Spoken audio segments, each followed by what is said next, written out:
Ang mabuting balita ng Panginoon, ayon kay San Lucas.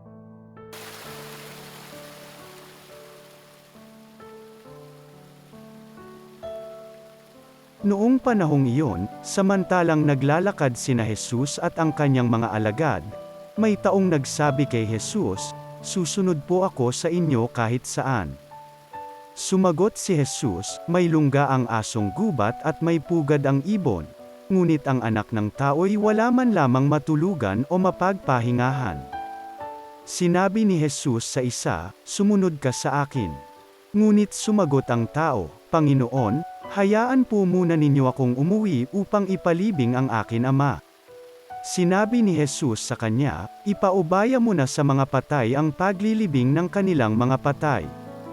Ngunit ikaw, humayo ka at ipahayag mo ang tungkol sa paghahari ng Diyos."